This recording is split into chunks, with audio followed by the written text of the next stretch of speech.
ಖಾರದ ಪುಡಿ ಮಾಡಿಸ್ಲಿಕ್ಕೆ ನಾನು ಇವಾಗ ಏನೆಲ್ಲ ಸಾಮಗ್ರಿಗಳನ್ನ ತೊಗೊಂಡಿದ್ದೀನಿ ಅಂತ ಒಂದೊಂದಾಗೆ ತೋರಿಸ್ತೀನಿ. ಯಾವಾಗಲೂ ಸಾಂಬಾರು ಪೌಡ್ರನ್ನ ಆದಷ್ಟು ಮನೇಲೇ ಮಾಡಿಸ್ಕೊಂಡ್ರೆ ತುಂಬಾ ಒಳ್ಳೆಯದು ಆರೋಗ್ಯಕ್ಕೂ ಕೂಡ.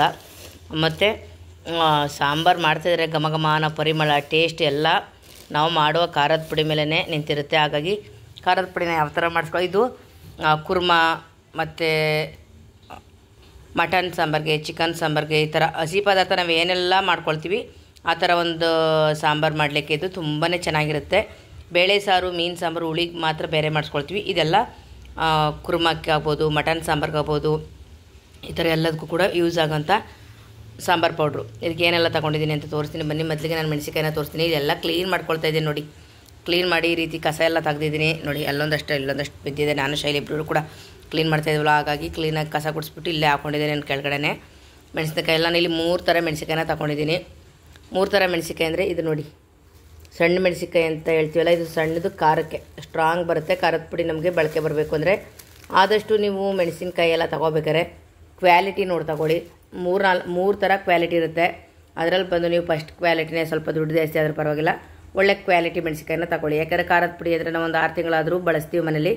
ಖಾರದ ಪುಡಿ ಚೆನ್ನಾಗಿರ್ಬೇಕಲ್ವ, ಹಾಗಾಗಿ ನೋಡಿ ಇದು ಸಣ್ಣ ಮೆಣಸಿಕಾಯಿ ನೋಡಿ. ಇದು ನೋಡಿ ಮಾಮೂಲಿ ಮೆಣಸಿಕಾಯಿ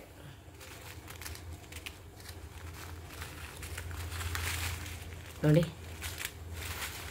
ಗುಂಟೂರು ಮೆಣಸಿಕಾಯಿ ಅಂತೀವಲ್ಲ ಅದು. ಇದು ಮಣ್ಕಟ್ಟು ಮೆಣಸಿಕಾಯಿ ಅಂತ ಹೇಳ್ತೀವಿ ಸಣ್ಣ ಮೆಣಸಿಕಾಯಿಗೆ.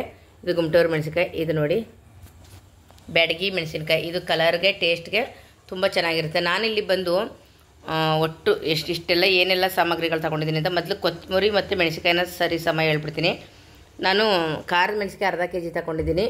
ಇದು ನೋಡಿ, ಈ ಮೆಣಸಿಕಾಯಿ ಬಂದು ನಾನು ಗುಂಟೂರು ಮೆಣಸಿಕಾಯಿನ 1 kg ತೊಗೊಂಡಿದ್ದೀನಿ. ಇದು ಅರ್ಧ kg, ಇದು 1 kg, 1.5 kg ಆಯಿತು. ಇದು 1/4 kg, 1 kg ಆಯ್ತಲ್ವ. ಅದಕ್ಕೆ ನಾನು 1.5 kg ಕೊತ್ತಂಬರಿನ ತೊಗೊಂಡಿದ್ದೀನಿ ನೋಡಿ.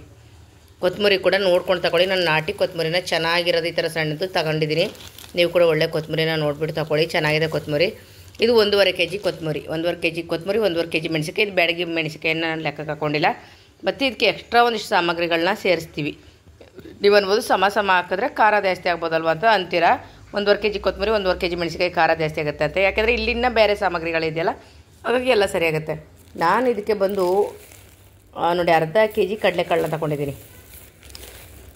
ಮತ್ತು ಇಲ್ಲಿ ನಾನು ಇದು ಎಷ್ಟು ಗ್ರಾಮ್ ಬಂತು ಅನ್ನೋದು ಗೊತ್ತಿಲ್ಲ, ಒಂದು 100 ರೂಪಾಯಿ ಏಲಕ್ಕಿ ಕಾಯಿ ಕೊಡಿ ಅಂದೆ. ಇದು ನೋಡ್ಬಿಟ್ಟು ತಗೊಳ್ಳಿ. ಏಲಕ್ಕಿ ಕಾಯಿನ ಚೆನ್ನಾಗಿರೋದು ಬೆಸ್ಟ್ ಕ್ವಾಲಿಟಿನ ನೋಡ್ಕೊಂಡು ತಗೊಳ್ಳಿ. ಯಾಕೆಂದರೆ ಅದ್ರ ಒಳಗಡೆ ಎಲ್ಲ ಹಸಿರಾಗಿ ಚೆನ್ನಾಗಿರುತ್ತೆ. ಬೇರೆ ಏಲಕ್ಕಿ ಕಾಯಿ ಇರುತ್ತಲ್ಲ, ಇದು ಮೇಲ್ಗಡೆ ಹಸಿರು ಇರಬೇಕು, ಒಳಗಡೆ ಕಪ್ಪಗಿರುತ್ತೆ ನೋಡಿ. ಈ ಥರ ಇದು ಮಾಡಿದ್ರೆ ಕಪ್ಪು ಕಾಣಬೇಕು ಒಳಗಡೆ ಇರೋ ಕಾಳು. ಸ್ವಲ್ಪ ಕ್ವಾಲಿಟಿ ಇಲ್ಲದೋ ತಗೊಬಿಟ್ರೆ ಏನಾಗುತ್ತೆ ಅಂದರೆ ಒಳಗಡೆ ಜೊಳ್ಳಾಗಿರುತ್ತೆ. ಹಾಗಾಗಿ ಮತ್ತು ನಾನಿಲ್ಲಿ ನೋಡಿ, ಇಲ್ಲಿ ಬಂದು ಸ್ಟಾರ್ ಹೂವು ನಾನು ಒಂದು 50 ರೂಪಾಯಿ ಕೊಡಿ ಅಂತಂದೆ. ಇಷ್ಟು ನಾನು ಯಾವಾಗಲೂ ಇದೇ ರೀತಿ ತಗೊಂಡು ಬರೋದು. ಸ್ಟಾರ್ ಹೂವು ಕೂಡ ಹಾಕ್ಕೊಂಡಿದ್ದೀನಿ. ಮಗ್ಗು, ನರಟೆ ಮಗ್ಗು ಅಂತೀವಲ್ಲ, ಅದು ಕೂಡ ಒಂದು 50 ರೂಪಾಯಿಗೆ. ಲವಂಗನೂ ಒಂದು 50 ರೂಪಾಯಿಗೆ ತಗೊಂಡಿದ್ದೀನಿ. ಹಾಗೆಯೇ ಚಕ್ಕೆ ಕೂಡ ಒಂದು 50 ರೂಪಾಯಿಗೆ ತಗೊಂಡಿದ್ದೀನಿ. ಸ್ವಲ್ಪ ಚಕ್ಕೆನ ನಾನು ಮಡಿಕೊಳ್ತೀನಿ, ಇಷ್ಟೆಲ್ಲ ಹಾಕ್ಕೊಳ್ಳೋದಿಲ್ಲ. ನೀವೆಲ್ಲ ಸ್ವಲ್ಪ ಕಡಿಮೆನೇ ತಗೊಂಡ್ರೆ ಆಗುತ್ತೆ ನೋಡಿ. ಮತ್ತು ಹಾಗೆಯೇ ಸೋಂಪು ಕೂಡ ನಾನು ಇಷ್ಟ ಹಾಕಲ್ಲ. ಇದರಲ್ಲಿ ಎಷ್ಟು ಬೇಕೋ ಅಷ್ಟು ನೋಡಿಬಿಟ್ಟು ಹಾಕ್ಕೊಳ್ತೀನಿ. ನೀವು ಇದರಲ್ಲಿ ಒಂದು 150 ಗ್ರಾಮ್ ಸೋಂಪುನಷ್ಟು ಹಾಕ್ಕೊಳ್ಳಿ. ನಾನು ಮನೆಗೆ ಬೇಕು ಅಂತಂದರೆ. ಮತ್ತು ಒಂದು 150 ಗ್ರಾಮ್ ಅರಿಶಿನ ಕೂಡ ತಗೊಳ್ಳಿ ನೋಡಿ. ಇಷ್ಟನ್ನು ಕೂಡ ತಗೊಂಡು ಇವಾಗ ಎಲ್ಲನೂ ನೀಟಾಗಿ ಹುರ್ಕೋಬೇಕು. ಬನ್ನಿ ಇವಾಗ ಎಲ್ಲನೂ ಸ್ವಲ್ಪ ನೀಟಾಗಿ ಹುರ್ಕೋಬೇಕು. ಹುರಿಯೋದ್ರಿಂದನೇ ಚೆನ್ನಾಗಾಗೋದು. ಹಸಿ ಇಲ್ದಂಗೆ ನೀಟಾಗಿ ಇವಾಗ ಹುರ್ಕೊಳ್ಳೋಣ. ಕೊತ್ತಂಬರಿ ಆಗ್ಬೋದು, ಎಲ್ಲನೂ ಕ್ಲೀನಾಗಿ ಸೋಸಿಟ್ಕೊಂಡಿದ್ದೀನಿ ನಾನು. ಎಲ್ಲನೂ ನೀಟಾಗಿ ಹುರ್ಕೊಬಿಡೋಣ. ಈ ಕಾಳುಗಳಂತೂ ಚೆನ್ನಾಗಿ ಹುರಿಬೇಕು. ಮತ್ತು ನಾನು ಮೆಣಸು, ಜೀರಿಗೆ ಇದು ಯಾವುದನ್ನು ಹಾಕೊಳ್ಳೋದಿಲ್ಲ. ನಾವು ಬೇಳೆ ಸಾಂಬಾರಿಗೆ ಮಾತ್ರ ಹಾಕೊಳ್ಳೋದು. ಓಕೆ ನೋಡಿ, ನಾನು ಇದು ನಾಸ್ಟಿಕ್ ಇದನ್ನೇ ಬಾಣಲೆನೇ ಇಟ್ಕೊಂಡಿದ್ದೀನಿ. ಯಾಕೆಂದರೆ ಇದರಾದರೆ ನೀಟಾಗಿ ಹುರ್ಕೋಬೋದು ಅಂತ ಹೇಳ್ಬಿಟ್ಟು ನಾನು ಇವಾಗ ಸ್ವಲ್ಪನೇ ಎಲ್ಲನೂ ಹಾಕ್ಕೊಂಡು ಹುರ್ಕೊಳ್ತೀನಿ. ಮೊದಲಿಗೆ ಇವಾಗ ಕೊತ್ತಂಬರಿನ ಹಾಕ್ಕೊಳ್ತೀನಿ ನಾನು.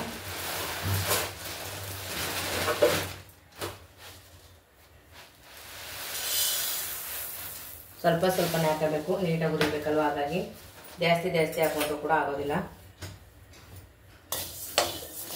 ಈ ರೀತಿ ನಿಧಾನದಲ್ಲೇ ಕ್ಲೀನಾಗಿ ಹುರ್ಕೊಳ್ಳೋಣ.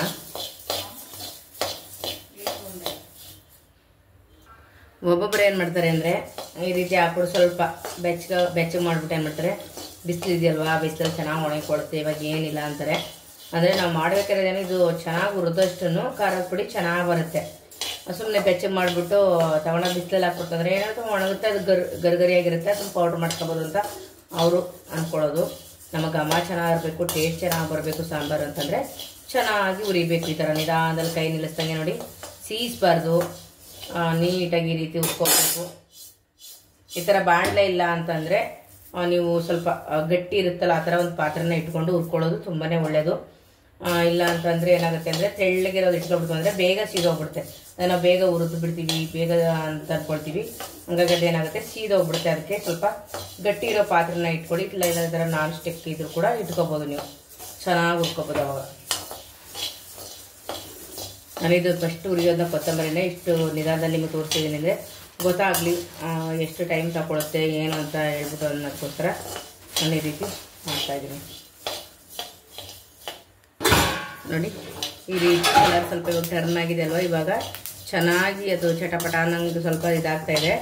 ಈ ಟೈಮಲ್ಲಿ ಸ್ವಲ್ಪ ನಾವು ಎತ್ಕೊಬಿಡೋಣ. ಇವಾಗ ನೀಟಾಗಿ ಹುರಿದಿದ್ದೀನಿ. ಇವಾಗ ಬೇರೆದಕ್ಕೆ ಹಾಕೊಳ್ಳೋಣ. ಇವಾಗ ಅದನ್ನ ಬೇರೆದಕ್ಕೆ ಹಾಕೊಂಡೆ, ಮತ್ತೆ ಇನ್ನೊಂದು ಸ್ವಲ್ಪ ಹಾಕೊಂಡಿದ್ದೀನಿ. ಇವಾಗ ನಿಧಾನದಲ್ಲಿ ಹಂಗೇನೆ ಎಲ್ಲನೂ ಕೂಡ ಇದನ್ನು ಕೊತ್ತಂಬರಿನ ಹುರಿದು ಬಿಡ್ತೀನಿ. ಇವಾಗ ನೋಡಿ ನಾನು ಕೊತ್ತಂಬರಿ ಹುರಿದಾಯ್ತು. ಇವಾಗ ಕಡಲೆಕಾಳನ್ನ ಹಾಕೊಳ್ತಾ ಇದ್ದೀನಿ. ಇವಾಗ ಇದನ್ನು ಕೂಡ ಚೆನ್ನಾಗಿ ಕೆಂಪು ಹಂಗೆ ಹುರಿಬೇಕು. ಸ್ವಲ್ಪ ಕಾಳು ತಿನ್ನಲಿಕ್ಕೆ ಟೇಸ್ಟ್ ಸಿಗಬೇಕು ಅನ್ನಂಗೆ ಇರಬೇಕಾದ್ರೆ ಅಲ್ಲಿವರೆಗೂ ಹುರ್ಕೊಳ್ಳೋಣ. ಇವಾಗ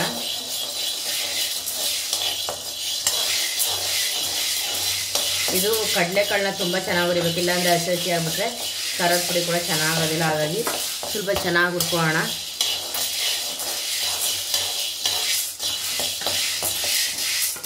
ನೋಡಿ ಇವಾಗ ಚೆನ್ನಾಗಿ ಹುರಿದಿದೆ ನೋಡಿ, ಎಲ್ಲ ನೋಡಿ ಈ ರೀತಿ ಇದಾಗ್ತಾ ಇದೆ. ತಿನ್ನಲಿಕ್ಕೆ ಕೂಡ ಟೇಸ್ಟ್ ಕೂಡ ಚೆನ್ನಾಗಿ ಬರ್ತದೆ ನೋಡಿ. ಕಡಲೆಕಾರ ಬಿಟ್ಕೊಳ್ತಾ ಇದೆ ನೋಡಿ. ಇದು ಬೇರೆ ಇದರಲ್ಲಾಗಿದ್ರೆ ಸ್ವಲ್ಪ ಸೀದೋಗ್ತಾ ಇತ್ತು. ನಾನ್ ಸ್ಟಿಕ್ ತವಾಗ ಹೊತ್ತಿಗೆ ಇದು ಈ ಥರ ಚೆನ್ನಾಗಿ ಹುರಿದಿದೆ.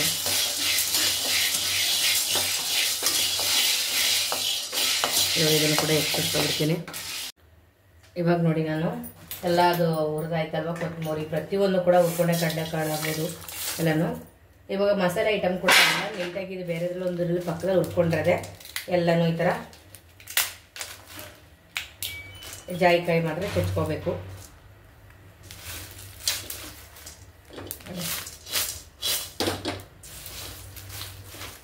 ಘಮ ಘಮ ಅಂತ ಇದೆ. ಇದು ಕೂಡ ಹುರಿದಾಯ್ತು. ಇವಾಗ ಮೆಣಸಿನಕಾಯಿನ ನೀಟಾಗಿ ಸ್ವಲ್ಪ ಸ್ವಲ್ಪನೇ ಹಾಕ್ಕೊಂಡು ಹುರ್ಕೊಳ್ಬೇಕು.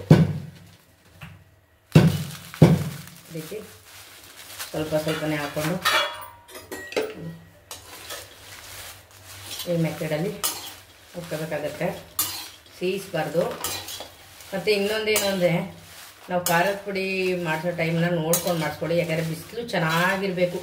ಈ ಮಳೆ ಟೈಮಲ್ಲಿ ಮಳೆ ಮೋಡ ಆಗಿದೆ ಇಂಥ ಟೈಮಲ್ಲಿ ಖಾರದ ಪುಡಿಗಂತೂ ಕೈಯೇ ಹಾಕಕ್ಕೆ ಹೋಗಬೇಡಿ. ಯಾಕೆಂದರೆ ನೀವು ಮೊದಲೇ ಅದಕ್ಕೆ ಹಿಂದಿನ ದಿನಗಳಲ್ಲಿ ನಮ್ಮ ಹಿರಿಯರು ಏನು ಮಾಡ್ತಿದ್ರು, ಈ ಬೇಸಿಗೆ ಕಾಲದಲ್ಲಿ ಮಾಡಿಸ್ಬಿಟ್ರೆ ಇನ್ನೂ ಮುಂದಿನ ವರ್ಷ ಬರಬೇಕು ನಂಗೆ ಮಾಡಿಸ್ಕೊಳ್ತಾಯಿದ್ರು. ಇವಾಗ ಅದು ನಾವೇನಂತೀವಿ ಟೇಸ್ಟ್ ಇರಲ್ಲ ಖಾರದ ಪುಡಿ. ನನಗೂ ಇಷ್ಟ ಆಗಲ್ಲ ಅದು ಟೇಸ್ಟು ಅಷ್ಟಾಗಿ. ಅದಕ್ಕೆ ನಾನೇನು ಮಾಡ್ತೀವಿ, ಒಂದು 3 ತಿಂಗಳು 4 ತಿಂಗಳು ಬರೋಷ್ಟಾದರೂ ಖಾರದ ಪುಡಿನ ಮಾಡಿಸ್ಕೊಬಿಡ್ತೀವಿ.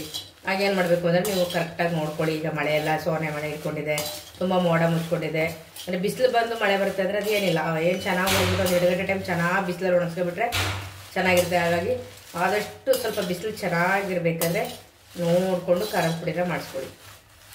ಎಲ್ಲ ಮೆಣಸಿನ್ಕಾಯಿನೂ ಕೂಡ ನಾನು ಇದೇ ರೀತಿ ಹುರ್ಕೊಂಡು ತೋರಿಸ್ತೀನಿ. ನಿಮ್ಗೆ ಈ ಸತ್ನ ಯಾವುದೇ ಬೋರ್ ಇಡಿಸಿಲ್ಲ, ಎಲ್ಲರೂ ಕರೆಕ್ಟಾಗಿ ತೋರಿಸಿದ್ದೀನಿ ಎಷ್ಟೆಷ್ಟು ಯಾವಾಗ ಹಾಕಬೇಕು ಏನು ಅಂತೇಳಿ.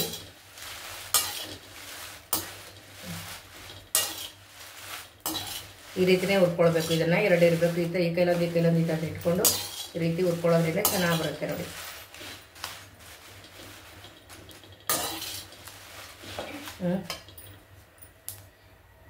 ಏನಪ್ಪ ಇವಾಗ ಈ ಥರ ನೀಟಾಗಿ ಹುರಿದು ಈ ಥರ ಒಣಗ್ಸೋಕ್ಕಾಕಿದೆ. ಒಂದು ಮನೆಗೆ ಹಾಕ್ಬಿಟ್ಟು ಅದ್ರ ಮೇಲೆ ಒಂದು ಬಟ್ಟೆ ಹಾಕ್ಬಿಟ್ಟು ನೀಟಾಗಿ ಈ ಥರ ಒಣಗಿಸ್ಬೇಕು. ಬಿಸಿಲಿದೆ ಅಲ್ವಾ, ಇದೆಲ್ಲ ಏನಂದರೆ ಗಾಳಿಗೆಲ್ಲ ತೂರ್ಕೊಂಡು ಹೋಗ್ಬಿಡುತ್ತೆ ಅಂದ್ಬಿಟ್ಟು ಸ್ವಲ್ಪ ಕಲ್ಲೆಲ್ಲ ಒರೆಸ್ಬಿಟ್ಟು ಇಟ್ಟಿದ್ದೀವಿ.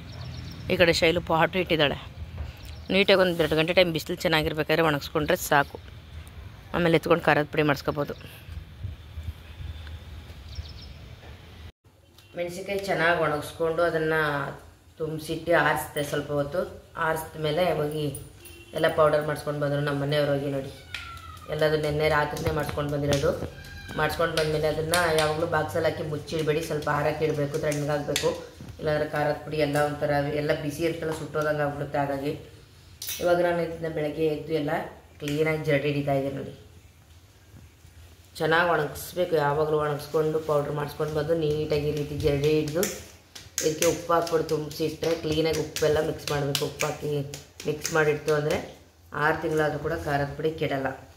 ನೀಟಾಗಿ ಜರಡಿ ಇಟ್ಕೊಂಡ್ಬಿಡ್ತೀನಿ. ನಾನು ತುಂಬ ತೋರಿಸ್ತೀನಿ ಯಾವ ಥರ ತುಂಬ್ತೀನಿ, ಉಪ್ಪೆಲ್ಲ ಹೆಂಗೆ ಮಿಕ್ಸ್ ಮಾಡ್ತೀನಿ ನಾನು ಕೂಡ ತೋರಿಸ್ತೀನಿ. ಆಮೇಲೆ ಪೌಡ್ರ್ ಮಾಡಿಸ್ಬೇಕಾದ್ರೆ ಯಾವಾಗಲೂ ನೈಸಾಗಿ ಪೌಡ್ರ್ ಮಾಡ್ಕೊಡಿ ಅಂತ ಹೇಳ್ಬೇಕು, ತರ್ತರಿಯಾಗಿ ಮಾಡಿಸ್ಬೇಡಿ. ಇದು ನೀಟಾಗಿ ಪೌಡ್ರ್ ಮಾಡೋರೆ, ತರ್ತರಿಯಾಗಿಲ್ಲ, ನೈಸಾಗಿ ಪೌಡ್ರ್ ಇದೆ ನೋಡಿ. ಇವಾಗ ನಾನು ಉಪ್ಪನ್ನ ಹಾಕ್ಕೊಳ್ತಾ ಇದ್ದೀನಿ. ನಾನು 1 kg ಅಷ್ಟೇ ಉಪ್ಪು ಹಾಕ್ಕೊಳ್ತಾ ಇದ್ದೀನಿ, ಸ್ವಲ್ಪ ಜಾಸ್ತಿ ಹಾಕಿ ಏನು ತೊಂದರೆ ಇಲ್ಲ. ಖಾರದ ಪುಡಿ ಹಾಗೆ ಇರಬೇಕು ಮತ್ತು ಹಾಳಾಗಬಾರ್ದು ಅಂದರೆ ಮತ್ತೆ ಚೆನ್ನಾಗಿರುತ್ತೆ. ಖಾರದ ಪುಡಿಗೆ ಉಪ್ಪು ಹಾಕಿ ಮಾಡಿದ್ರೆ ಅದು ರುಚಿಯಾಗಿ ಕೂಡ ಇರುತ್ತೆ, ಏನು ತೊಂದರೆ ಆಗಲ್ಲ. ಮತ್ತು ಬೇಗ ಗೂಡಾಗ್ಬಿಡೋದು, ಹಳೇದಾಗೋದು ಹಿಂಗೆಲ್ಲ ಆಗುತ್ತಲ್ಲ, ಉಪ್ಪು ಹಾಕೋದ್ರಿಂದ ಯಾವುದೇ ಹುಳುಗಳ ಥರ ಏನೂ ಬರಲ್ಲ. ಹಿಂದಿನ ಕಾಲಗಳೆಲ್ಲ ಹಾಗೆ ಮಾಡ್ತಾಯಿತ್ತು. ಹಿಂದಿನ ದಿನಗಳಲ್ಲಿ ಏನಂದರೆ ಮಾಡ್ಕೊಬಿಟ್ಟು ವರ್ಷಕ್ಕಾಗಷ್ಟು ಮಾಡಿಸಿ ಎಲ್ಲ ನೀಟಾಗಿ ಈ ಥರ ಜಾರಿಸಿ ಜರಡಿ ಹಿಡಿದು ಉಪ್ಪು ಹಾಕಿ ಮಿಕ್ಸ್ ಮಾಡಿ ಇಟ್ಬಿಡ್ತು ಅಂದರೆ ಯಾವುದು ಹುಳನೂ ಹಾಕ್ತಿರ್ಲಿಲ್ಲ. ಎಲ್ಲಾದರೆ ಅವರು ಅವಾಗ ಅವು ಬಳಸ್ತಾ ಇರಲಿಲ್ಲ. ಒಂದು 3 ತಿಂಗಳಿಗಾಗಷ್ಟು ಸಪ್ರೇಟಕ್ಕೆ ಹಾಕಿ ಅವಾಗೆಲ್ಲ ಅಳಿಗೆ ಮತ್ತು ಮಡಿಕೆ ಅಂತೀವಲ್ಲ ಅದಕ್ಕೆ ಹಾಕಿ ಕಟ್ಟಿ ಇಟ್ಬಿಡೋರು. ಇವಾಗೆಲ್ಲ ಬಾಕ್ಸ್ಗಳು ತುಂಬ್ಕೊಳ್ತೀವಿ.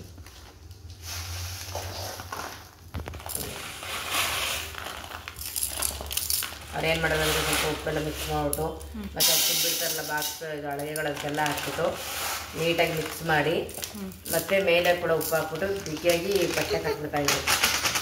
ಗಾಳ ಇದೆಲ್ಲ ಬರೋದ ನೀಟಾಗಿ ಆಗಿದೆ. ಇವಾಗ ಇದನ್ನು ಬಾಕ್ಸ್ ತುಂಬಿಟ್ಬಿಡೋಣ. ಹೊರಗಡೆಗೆ ಎಷ್ಟು ಬೇಕೋ ಅಷ್ಟು 1 ತಿಂಗಳಿಗಾಗಷ್ಟು ತುಂಬಿಟ್ಕೊಂಡು ಇನ್ನು ಬಾಕಿದೆಲ್ಲ ನೀಟಾಗಿ ಬಾಕ್ಸಲ್ಲಿ ತುಂಬಿಡ್ತೀನಿ. ಓಕೆ, ಖಾರದ ಪುಡಿ ವಿಡಿಯೋ ನಿಮಗೆ ಇಷ್ಟ ಆಗಿದೆ ಅಂತ ಅಂದ್ಕೊಳ್ತೀನಿ. ಇದೇ ಥರ ನಿಮ್ಮ ಮನೇಲೂ ಖಾರದ ಪುಡಿ ಮಾಡಿಸಿ ಹೇಳಿ. ಬೇಕು ನೀವು ಸ್ವಲ್ಪ ಎಣ್ಣೆ ಅರ್ಧ kg ತಂದು ಮಾಡಿಸ್ಕೋಬೋದು, ಏನಿಲ್ಲ. ಒಟ್ಟಲ್ಲಿ ಯಾವುದೇ ಹಾಕಿ ಸಮ ಹಾಕ್ಕೊಡಿ, ಕೊತ್ತಂಬರಿ ಆಗ್ಬೋದು, ಮೆಣಸಿನ್ಕಾಯಿ ಆಗ್ಬೋದು. ಆಮೇಲೆ ಏನು ತಗೊಳ್ಳಿದ್ರೆಲ್ಲ ಸ್ವಲ್ಪ ಹಾಕ್ಕೊಬೋದು ನೀವು. ಓಕೆ, ಬಾಯ್.